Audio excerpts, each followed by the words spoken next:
Hey guys, well, I got to cutting my threaded rod a little. These are the bent ones, but the bend was about a foot up, or just over a foot up, and I was able to redo the math and kind of change the size. That I just won't make it as big as I planned on. You know what I mean? I I pretty much wanted to make it as big as I could using those two sticks, but I just kind of scaled it down a little bit to get rid of the worst part of the bend in the rods, and I can live with that. It's cool. But I thought I'd show you how I'm gonna get around, having to buy a special size bearing, 3/8 bearing or whatever.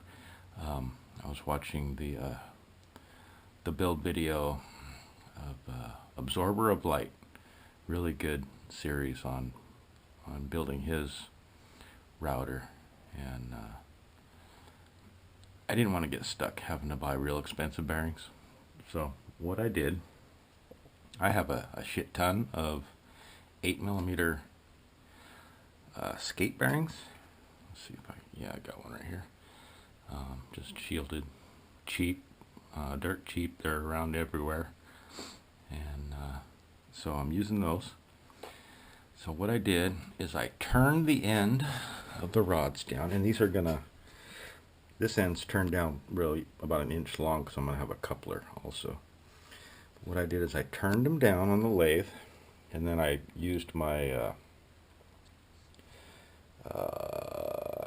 what is it? It's a belt sander.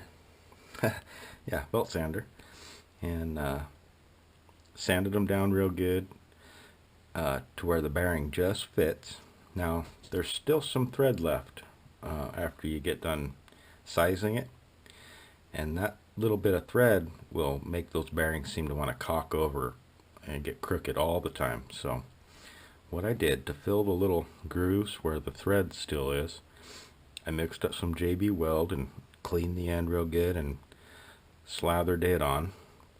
And as soon as it touches off and gets hard, it'll be machinable again. You know what I mean? It's softer than the steel, but it's machinable. And I'll chuck these in the lathe again and either hit them with a file to make them, a hand fit all the bearings on there so they're perfect, I guess. That's my idea anyway. So they'll only go on so far too, because they'll hit the threads. And whenever I work with threaded rods, I always start nuts like on both sides. I did that to both sides.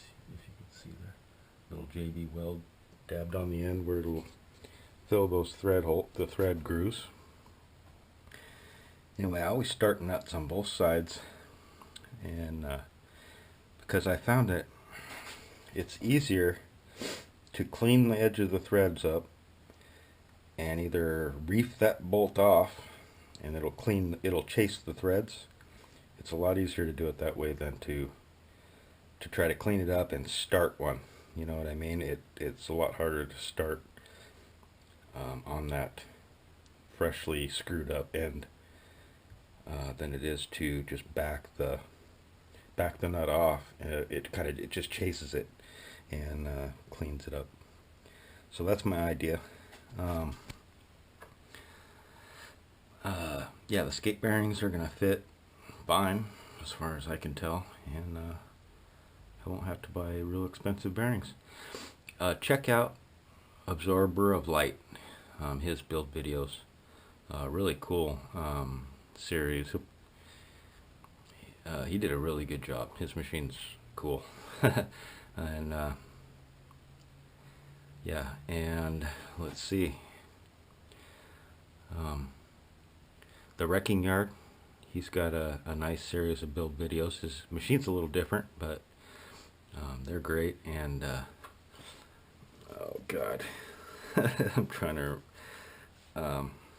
Greg's Garage, yeah. And his machine's a little different, but God, they're all three awesome. Um, I've watched a lot of others, and I think you three guys are the most inspiring anyway. At least, at least for me.